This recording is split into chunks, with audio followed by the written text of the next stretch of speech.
بسم اللہ الرحمن الرحیم۔ السلام علیکم ورحمۃ اللہ وبرکاتہ۔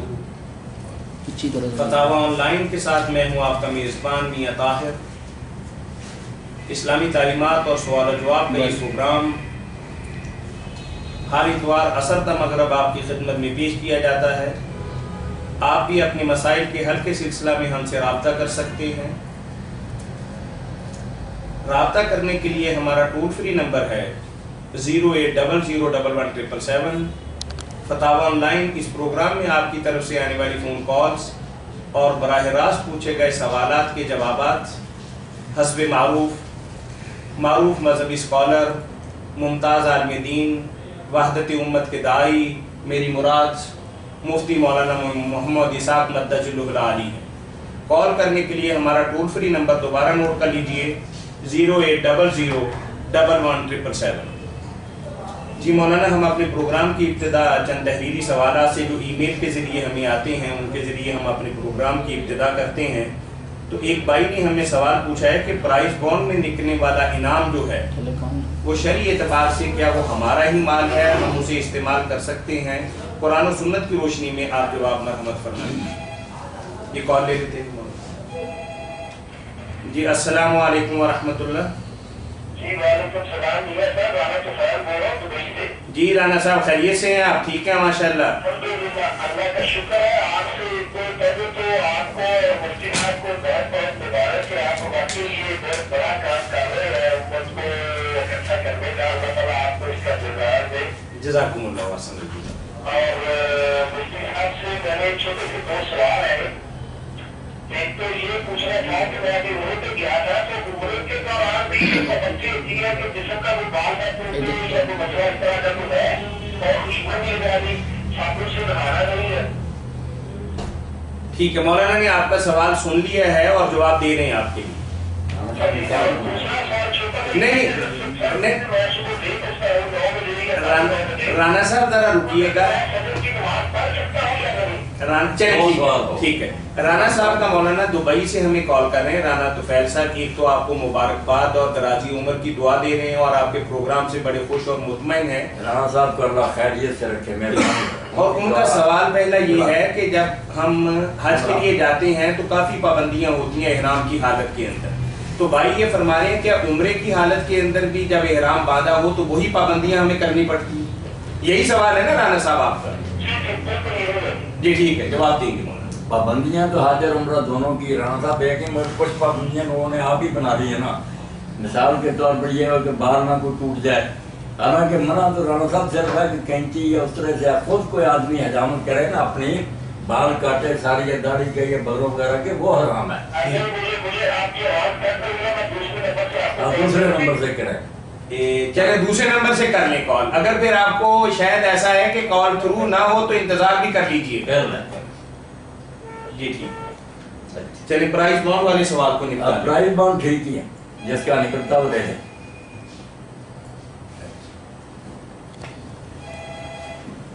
السلام علیکم ورحمۃ اللہ۔ جی بھائی جی پوچھئے۔ الحمدللہ، پوچھیں آپ۔ وعلیکم السلام ورحمۃ اللہ وبرکاتہ۔ ہاں جی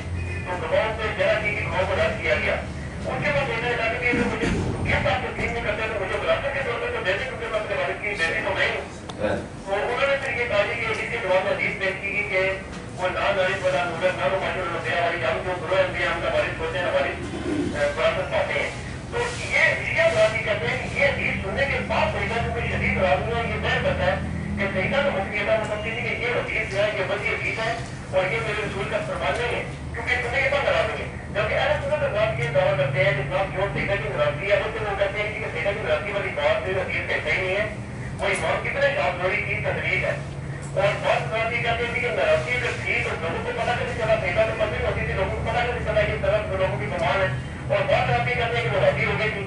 تو ایک بات ہے کہ آپ سے موقع ملتے ہیں تو دیکھیں کہ اکثر علماء کرام اس میں بڑے پریشان رہتے ہیں کہ یہ معاملہ ہے کیا. ٹھیک ٹھیک ٹھیک. آپ نے تو میرے بھائی دفتر کھول دیا ہے 14 سال سے نظائی اور اختلافی چلا آ رہا. آپ کو چاہیے کہ اس بارے میں نا کوشش کر کے یہ بچے جو میری تقریر ریکارڈ کرتے ہیں اس پر جو میں نے مفصل خطبے دیے ہیں نا وہ آپ حاصل کر رہے ہیں تو انشاءاللہ سنیں گے نا مسئلے حل ہو جائیں گے. باقی جو کہتے ہیں نا کہ سیدہ نے دعویٰ کیا ہبا کا، ایک تو آپ ہی بول رہے ہیں ہم لوگ کی طرف آگے پڑے. آپ نا باغ کا کریں، باغ کا مسئلہ نہیں تھا، نہ کوئی 2-4 لوگوں کی بات کی. یہ پورا علاقہ تھا، ایک ریاست تھی پوری. خیبر کا حشر دیکھنے کے بعد نا یہ فضل کے لوگوں نے خود پیشکش کی کہ ہم جنگ نہیں لڑنا چاہتے. آدھا علاقہ ہمارا جو ہے نا ہم بطور پیر اسلامی حکومت ہوئی، وہ آدھا علاقہ تھا چشمے اور باغات، بہت زرخیز ریاست کی اسٹیٹ تھی. یہ باغ جو کہتے ہیں نا بالکل لوگوں نے غلط بات منسوخ کری، باغ نہیں تھا. دوسرا جو ہے نا ہبا کا دعویٰ، تو انہوں نے کہا رسول اللہ گفٹ کر کے تھے ٹھیک ہے شیعہ سنی دونوں کے سامنے اس قسم کی باتیں لکھی اور گواہ مانگے گئے، انہوں نے جرا کر دی. یہ کہانی تو ہے بات ہے، میں خلاصہ بیان کر زیادہ تو اسی تقریر سے پیدا ہوگا جو فصل ہے. باقی جو ناراض ہوئے ہیں اس میں کہتے ہیں ابن شہاب پرانے کوئی باتیں نہیں، ناراض ضرور ہیں. ناراضگی کا پتہ چلتا ہے نا، ناراضگی کو چھٹی ہوتی ہے یا اعلان کرنا پڑتا. جب انہوں نے اس کے بعد کلام نہیں کیا اور صاحب الفاظ میں ناراض نہیں اور جنازے پر بھی حضرت علی حضرت ابوبکر پہ اطلاع نہ دی اور خود ہی پڑھ کے دفن کر دیا، تو سارے قرآن بتاتے ہیں کہ نہ وہ راضی ہوئی. بات سچی کرنی چاہیے. میں نے مسئلے کو جو حل کیا نا وہ آپ سنیں گے، مسئلہ انشاءاللہ ٹھیک ہو جائے گا. نہ حدیث کو انہوں نے چیلنج کیا کہ حدیث پر ناراض، حدیث حضرت علی علیہ السلام اور حضرت عباس نے دونوں نے مانی. جب حضرت انہوں نے کہا تمہیں یار پتہ نہیں آسمان زمین کی رابطی کرنی، حضور نے فرمایا نہیں تھا، تو ان دونوں نے کہا کہاں فرمایا. مسئلہ کیا تھا اس کی تشریح کا تھا، وہ آپ سن لیں گے نا تو دونوں فرقوں کی آنکھیں کھل جائیں گی. کس چکر میں پڑے یار نہ وراثت کا جھگڑا، دونوں جانتے تھے نبیوں کی وراثت ہوتی. امام جو 12 ان کی پاس بھی جو کچھ شیعہ خود مانتے کہ مرنے کے بعد کسی بیٹے کو نہیں ملتا. امام کے پاس جو جائیداد ہوتی ہے وہ امت کی ہوتی ہے. نہیں شیعہ مناظر کو چھوڑے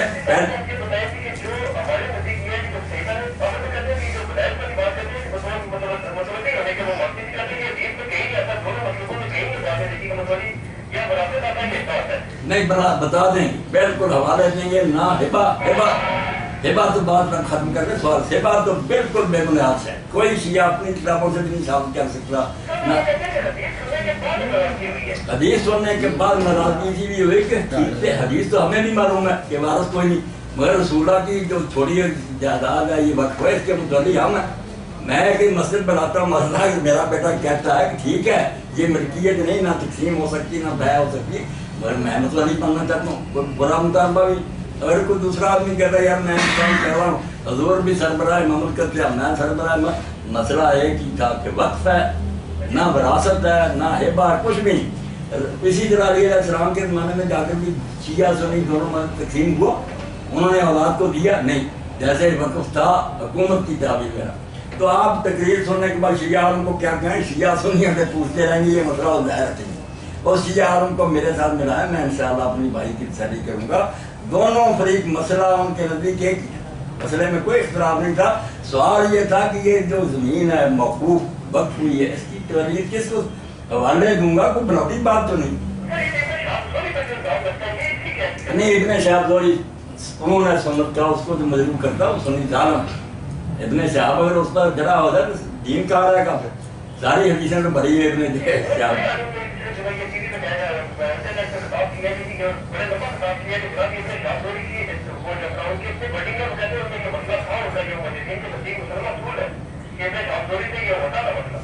ابن شہاب اگر کوئی بات تشریح کے طور روایت میں بڑھاتے تھے اعتراض کرتے اس کا ثبوت ہوتا ہے کہ الفاظ انہوں نے بڑھایا. یہ تو نہیں کہ اپنی طرف سے کر لیں کہ یہ اعتراض ہے، جس چیز کو چاہے اعتراض نہ لیں، یہ تو بھائی پھر علم ہی سارا تباہ ہو جائے. ابن شہاب بالکل امام ہے، ثقہ ہے، کوئی نہیں بات اس میں ادراج میں ادراج ہی کہہ رہا ہوں. بس علی بھائی یہ ہماری بات ختم ہوگی یا نہیں؟ دیکھیں نا ہمارا پروگرام میں نے آپ سے پہلے دن بھی عرض کیا تھا کہ ہم جو اس طرح کے اختلافی مسائل ہیں نا حل کریں گے، لیکن آپ مسجد میں تشریف لائیں، بیٹھ کے بات کریں. یہ ٹیلی فوننگ اور رہنمائی ہفتے میں ایک دن 1 گھنٹہ اگر اس پہ لگا دیں گے تو ہمارے پلے کیا رہے گا؟ بہت بچانا لوگ، بہت بچانا، ان کو بتانا کوشش. آپ کا مسئلہ بڑا اہم ہے، مسجد میں تشریف لائیے، مولانا سے بیٹھیے، 2 دن رہیے، 3 دن رہیے، ہفتہ پورا بیٹھ کے حل کیجیے. جزاکم اللہ. یہ پرائز بانڈ کے بارے میں آپ نے بتا دیا مولانا. اگر کوئی کمپنی یا کوئی ادارہ دیتا ہے نا پرائز بانڈ دیتا. جی السلام علیکم ورحمۃ اللہ وبرکاتہ. میں کیا تکلیف ہے، انعام دیتا تھے. جی امین شاہ صاحب کیا حال چال ہے آپ کے؟ خیریت؟ سوال کیجیے آپ.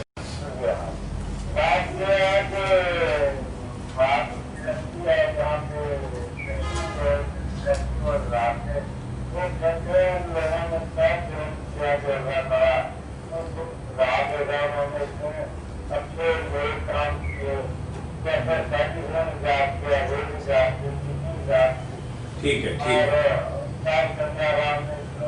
ٹھیک ہے ٹھیک ہے ٹھیک ہے. صلی اللہ علیہ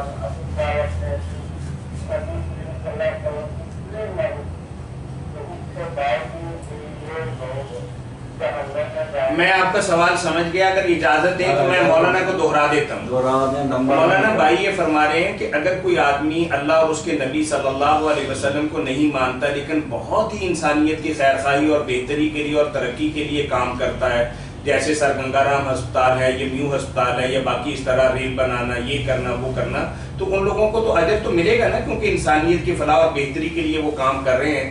تو اللہ کے ہاں ان کا اجر اور مقام تو ہونا چاہیے، جیسے کہ بھائی کہہ رہے ہیں. یہی سوال ہے نا آپ کا؟ ٹھیک. نہیں امین صاحب آپ کی یہ غلطی جو ہے نا اس وجہ سے کہ آپ ایمان کی قدر نہیں ہے نا. جو آدمی ایک حکومت کو تسلیم ہی نہیں کرتا، وہ 1000 نیکیاں کرے کہ وہ حکومت اس کو کیا انعام دے گی؟ وہ تو بھاگی ہے، اس کو وہ جیل میں بھیجے گی. ڈاکو چور بڑے بڑے نیک کام کرتے ہیں، مگر جو قائم شدہ حکومت ہے ان کی نظر میں جب وہ بھاگی ہیں، اس حکومت کو نہیں مانتے، ان کی نیکیوں میں کیا قدر ہے؟ یہ کافر ہونا جو ہے نا اتنا بڑا جرم ہے کہ اس کے ساتھ نیکی کوئی نیکی نہیں. یہ ہسپتال بناتے پھر اللہ پر کوئی احسان نہیں، اللہ صرف اس نیکی کی قدر کرتا، وہ بھی اپنے فضل سے، ورنہ اس پر کوئی بوجھ نہیں کہ اس نے اگر نیکی مجھے خوش کرنے کے لیے دی میں اس کو جان دوں گا. اگر مسلمان بھی جو نیکی کرے مگر اس کی نیت لوگوں کو دکھانے کی ہو تو اللہ تعالیٰ قیامت کے دن کہہ دے گا جن کو دکھانے کے لیے کیا تو ان کے داخلے کا ثواب لے لے.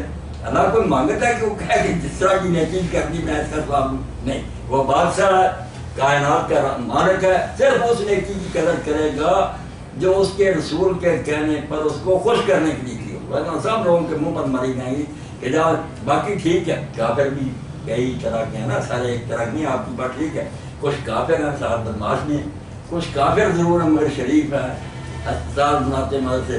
تو آپ جانتے ہیں جیل میں ایک ہی وارڈ نہیں، جو پھانسی کھائے ہیں ان کی کوٹریاں الگ ہیں، جو معمولی ملر میں وہ علیحدہ کمروں میں. اسی طرح یہ دوزخ میں بھی ہلکا عذاب ہوں گے، دوزخ میں ہی مگر تھوڑا. جو بہت کٹر بے ایمان ہے وہ سخت عذاب میں، اشد عذاب میں. فرق ہوگا وہاں عذاب میں کمی بیشی کا، مگر جائیں گے دوزخ میں. اللہ کو نہیں مانا، اس کے رسول کو نہیں مانا، یہ تھوڑا جرم ہے تو اس کی بادشاہی میں رہ رہا اور مان نہیں رہا اس کو، باغی مجرم. چلیں بہت شکریہ امین شاہ صاحب. جی جزاکم اللہ احسن الجزا. باجی ام سفیان نے کینیڈا سے ہمیں ایک ای میل کے ذریعے سوال پوچھا ہے کہ حضرت یوسف علیہ السلام کا وہ جو مشہور قصہ ہے کہ جس میں وہ بادشاہ کا پیالہ اس کے بھائی کے وہ سامان کے اندر رکھ دیا گیا، تو انہوں نے پوچھا ہے کہ ایسا کسی پیغمبر کو زید دیتا ہے؟ جی السلام علیکم ورحمۃ اللہ وبرکاتہ.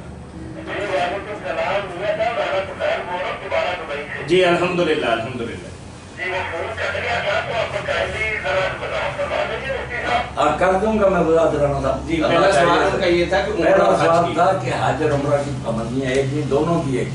حج بھی جو ہے نا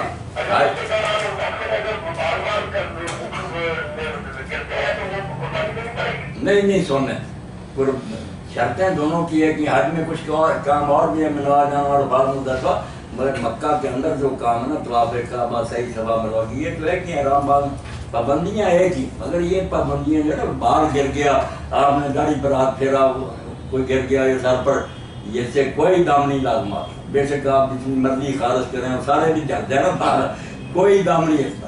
اگر کینچی اور اس طرح لے کر آپ خود کاٹتے ہیں, جس کو حجامت بنانا کہتے ہیں, پھر ہے کہ وہ آدمی جو نا 3 روزے رکھے یا 6 مسکینوں کو کھانا کھلائے, باہر خود گریں بے شک خارج کرنے دے, یا کوئی ایسے نہیں رانا صاحب کوئی دم پڑتا.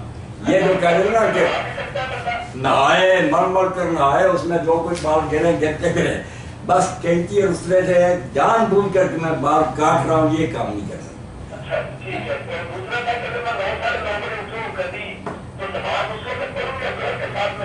فجر کی لیٹ ہو جائے, دیر سے بالکل رانا صاحب, یہ کئی میرے بھائی سن رہے ہیں, بہنیں, بہت لوگ اب اس بیماری میں مبتلا ہیں. آپ تو شاد و نادری شاید ایسا ہوتا ہوگا, ورنہ لوگ تو اٹھتے یا بستر آئیں کہ سورج نکلنے کے بعد. تو ان لوگوں کو چاہیے کہ لیٹ نہ کریں. جو ان سے کم بختی ہوگی نا کہ سوائے رہے, اس کو اللہ معاف کرے, مگر جاگتے ہی نا فوراً اسی وقت وضو کر کے پہلا کام نماز پڑھنے کا کریں, پھر معافی مل جائے. وہ نیند اللہ کا انعام ہوگا کہ نیند بھی نصیب ہوگی اور نماز بھی جو وقت پر شمار ہوگی. اگر آپ لیٹ کریں گے نا, زور کے ساتھ پڑھیں بھلا پھر مجرم, 1 سیکنڈ کی دیر نہ کریں. بے شک کوئی وقت ہو فوراً وضو کریں اور پہلے نماز پڑھیں. اٹھتے ہی سب سے پہلے رانا صاحب یہ کام کرنا.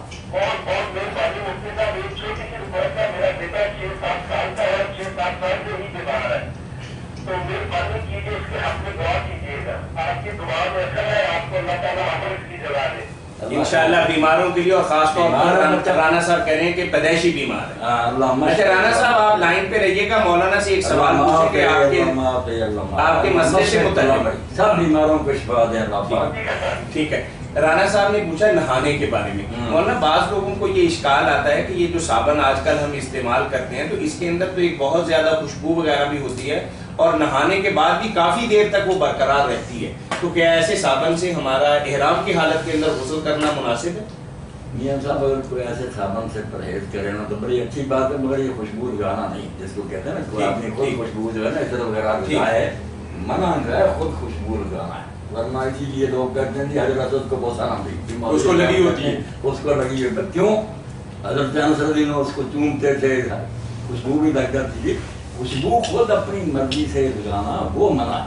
کہیں سے لگ جائے خانہ کعبہ کے ساتھ لگی ہوئی ہے, تو اس لیے صابن بھی خوشبودار ہو تو کوئی ڈر نہیں, مگر کثرت خوشبودار ہی ڈھونڈتے پھرنا یہ بھی. چلے رانا صاحب بہت شکریہ جی, آپ کے توسط سے ایک اور مسئلہ حل ہو گیا ہوگا. جزاکم اللہ واسمہ جزاک. جی باجی ام سفیان کی جو بات تھی حضرت یوسف علیہ السلام اور ام سفیان کیا بچی کا, یہ سوال بہت زیادہ ضرور حل ہونا چاہیے, کیونکہ علماء حضرات جس طرح تفسیر کرتے ہیں اس مقام کی, اس سے ہر آدمی پریشان ہوتا کہ یار یوسف علیہ السلام نے یہ کیا چلاکی کی کہ خود ہی پیالہ رکھ لیا, اگر آدمی پیچھے کرا دیے, چور بنا دیا, اور یہ کیا ڈرامہ. تو یہ ساری بات جو ہے نا غلط. یوسف علیہ السلام نے پہلی مرتبہ یہ بات نا ایک علم کی لیا کہ یہود نصارہ کی کتابوں میں ہے کہ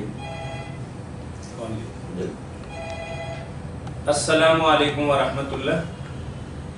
وعلیکم السلام ورحمۃ اللہ. میں نعمان بات کر رہا ہوں. میں سوال ہے, سب سے پہلے تو یہ کہ ابا حاجرہ جو ہے ان کا نام جو عرب چاہتے ہیں یہاں پہ ہمارے یہاں وہ حاجر بولتے ہیں. وہ کہتے ہیں کہ آپ لوگ اس کا نام صحیح نام لاتے ہیں, حاجر ہے نام, اس کا حاجرہ نہیں ہے. تو یہ اس کا ایک تو بتا دیں. اور دوسرا سوال جو ہے نا وہ یہ ہے کہ شیطان کے بارے میں جو قرآن پاک کی آیت ہے انہو یراکم هو وقبیلہ من حیث لا ترونہم, اس کے سلسلے میں جو وہ ہے کہ جب ہم اپنے بیوی کے پاس جاتے ہیں تو بسم اللہ کہیں تو شیطان نہیں دیکھ سکتا. تو کیا یہ بات درست ہے کہ لباس اتارتے وقت بھی جب آپ بسم اللہ کہتے ہیں تو شیطان آپ کو نہیں دیکھے گا, لیکن آپ اسرائیل بھی دیکھا, آپ نے کہا کہ یہ حدیث ہے وہ صحیح ہے جس میں لباس کے بارے میں کہا گیا. تو اس کے بارے میں تھوڑا سا ذرا تصویر کر دیں تو بہت اچھا ہوگا. نعمان بھائی بہت خوشی ہے, اللہ تعالیٰ آپ کو خیریت سے رکھے, آپ کی صحیح مشکور فرمائے. تو پہلا سوال آپ کا تھا کہ حاجرہ کی بجائے حاجر کے, یہ وہ بالکل ٹھیک ہے. ہم جو حاجرہ کہتے ہیں نا, بلکہ کئیوں نے حاجرہ بنا دیا جیسے ہجرت کرنے والی, یہ غلط ہی ہے. لفظ بالکل ٹھیک ہے, حاجہ, آخر میں ایک کوئی نہیں, رے ہی حاجہ, یہ جیم پر بھی زبر ہے, حاجہ. لفظ بالکل ٹھیک, اسی طرح صحیح بخاری وغیرہ میں. تو یہ بات نا عرب لوگوں کی ٹھیک ہے کہ حاضر کہنا چاہیے، حاضرہ وغیرہ کوئی نام نہیں. یہ دوسری ہے سے ہے نا، حلوے سے نہیں ہے کسی. تو اس کی معنی کیا ہوں گی؟ چھوڑنے والی. ہاں یہ چلو ایک نئی بات ہے کہ حاضر کی معنی کیا. حاضر جو ہے نا یہ مصری زبان کا تھا، کیونکہ حضرت حاضر جو تھی اصل میں تو مصر کی تھی نا، چاہے مصر میں حضرت صلی اللہ علیہ وسلم کو دیکھیے تو اس کا اصل جو ہے نا معنی وہی ہے جو ہماری زبان میں شائستہ. بعضی بچیوں کا نام رکھتے شائستہ، سمری ہوئی، بہت مہذب. سلی کمل. ہاں بس یہ حاضر جو ہے نا شائستہ، سمری ہوئی، مہذب ہر لحاظ سے. ہاں بڑا پیارا نام ہے حاضر کہنا. آپ کی ایک بات تو واضح ہوگی کہ مولانا نے فرما دیا کہ آخر میں جو ہے لگاتے ہیں یہ مناسب نہیں ہے، اور عرب جیسے کہتے ہیں وہ درست کہتے ہیں. اس کے ساتھ ہی ایک بات اور اس کے تو اچھے پڑھے لکھے لوگ بھی حضرت معاویہ رضی اللہ عنہ کی والدہ ہے یا اسی طرح رسولہ کی بیوی جو ہے ان کا نام بھی ہندی تھا نا، مگر ہندا کہتے ہیں. ہندا جو ہے بڑھا دی نا انہوں نے اردو زبان میں، یہ بھی ایک طرح اپنی طرف سے اضافہ جو اٹھتا ہندا. ہندا کوئی نام جو انڈیا کا نام ہے نا ہند، یہی نام ہے ہند. اور ہند بھی بہت اچھا نام ہے. ہند کا معنی بھی ہے کہ عورت میں جتنی خوبیاں ہونی چاہیے جس عورت میں وہ ساری جمع وہ کہلاتی ہے، یعنی محاسن کا مجموعہ. محاسن. بڑا پیارا نام ہے. ٹھیک ہے. اور دوسرا ان کا تھا کہ شیطان تو تم کو دیکھتا ہے، تم اسے نہیں دیکھتے. تو اس حوالے سے انہوں نے فرمایا ہے کہ جب کپڑے ہم بدلتے ہیں تو اس وقت جب بسم اللہ، یہی سوال ہے نا نعمان بھائی، آپ تو بسم اللہ الرحمن الرحیم کہتے ہیں، تو وہ کہتے ہیں کہ زبیر علی صاحب صاحب کہتے ہیں کہ یہ حدیث ٹھیک نہیں ہے. یہ ٹھیک ہے اگر وہ روایت اس میں آتا ہے کہ جب آدمی دیکھنے کی بات نہیں، بات تو ٹھیک ہے، نقصان نہیں بتا سکتے. یہ جو ہے نا کہ روایت میں ہے کہ وہ دیکھ نہیں سکتے. دیکھتے کیوں نہیں؟ ہم بسم اللہ پڑھ رہے ہیں نا، دیکھتے رہتے ہیں. مگر جو ضرر پہنچانے کی بات ہے کہ جب پاخانہ میں جائیں باتھ روم میں تو بسم اللہ کہہ دیا. الگ میدان میں جو کپڑے جو ہے نا اٹھاتے ہیں وہ پہلے بسم اللہ کہتے ہیں. یہ شیطانوں کے اس کے ساتھ میں آڑ بند رکھتی ہے. یہ نہیں کہ دیکھتے نہیں وہ پھر مانا، یہ ہے کہ جنات وغیرہ میں نا چمٹ جاتے ہیں. تخبط و شیطانوں میں نماز چمٹ جاتے ہیں، انسانوں کو پاگل بنا دیتے ہیں. قرآن کہتا آدمی بچا رہتا ہے، جنات اس کو نقصان نہیں پہنچا سکتے. مطلب یہ تھا دیکھنے میں کوئی رکاوٹ نہیں. یعنی مولانا نے فرمایا ہے کہ بسم اللہ الرحمن الرحیم پڑھنے سے انسان شیطانوں کی دسترس سے بچ جاتا ہے، نقصان نہیں پہنچا سکتا. وہ ایک حدیث وہ بھی ہے نا کہ بیوی کے قریب جاتے وقت بسم اللہ کہیں تو شیطان آپ کو نہیں دیکھ سکتا یا نہیں دیکھ نہیں سکتا. وہ کہا کہ جو بسم اللہ نہیں کہتے پھر مرد کے ساتھ نا شیطان بھی مباشرت شروع کر دیتا. وہ بچہ جو پیدا ہوتا ہے اس میں شیطانی اثرات ہو جاتے ہیں. ہاں اس لیے یہ پڑھ لے تو نامراد پھر اس میں شریک نہیں ہوتے. اچھا لیکن مولانا یہ جو غسل خانے والی بات ہے یہاں سے میں نے یہ لکھا بھی ہوا تھا اپنے سوال میں، تو میں نتیجی بات کرنا چاہ رہا تھا بس کرنا ہی کر لیں آپ سے کہ یہ دو باتیں. ایک تو یہ کہ جب غسل خانے میں جاتے ہو تو دعا کہتے ہیں تو کہتے ہیں کہ وہ آپ قبول و فضائل سے بچتے ہیں. یہاں پہ یہ بھی بات صحیح ہے کہ فرشتے جو ہوتے ہیں وہ باہر کھڑے رہتے ہیں، اور اگر یہ بات صحیح ہے تو یہاں ہمارے پاس نوجوان بڑی عجیب سی بات کہتے ہیں کہ جو عادت شرعیہ ہے نا اس کی بات ہے کیونکہ فرشتے تو باہر کھڑے رہتے ہیں. تو نعمان بھائی ایسی باتیں پھر سوال ہی پیدا کرنے والی ہیں. فرشتوں نے کدھر جانا؟ جیسے زبیر علی صاحب نے کہا نا کہ فرشتے والی روایتیں صحیح نہیں ہیں، شیطانوں والی ہے تو ایسی بات کہ وہ ساتھ ہی رہتے ہیں. باقی ان کے ساتھ رہنے سے ان کے لیے کیا پردے ہمارے وہ ہر وقت ساتھ. اور اگر یہ آتے شریعہ والے سوچتے ہیں کہ صرف فرشتے ہی نہیں گواہ ہوں گے قیامت کے دن، اللہ تعالیٰ ہمارے اعضاء کو بھی بلوا دے گا. ہاتھ پاؤں اور یہ شرمگاہ اور یہ ہاتھ جو نا یہ خود نعمان بولیں گے کہ یہ میرے ساتھ کیا کرتا رہا. در و دیوار بھی بلکہ وہ فلم ہی ساری آ جائے گی. پھر یہ کیا کریں گے؟ فرشتے دیکھتے ہیں کہ نہیں دیکھتے؟ اللہ دیکھ رہا ہے. اعضاء جو ہیں ان میں سارے نشان ثابت ہو رہے ہیں. فلم بنتی جا رہی. ہاتھ پکار اٹھیں گے کہ میرے ساتھ یہ حرکت کرتا تھا. آرہا تناسل بتا دے گا. تو اللہ پناہ دے ایسے ہیلے بہانے نہیں سوچنے چاہیے، ڈرنا چاہیے اللہ سے.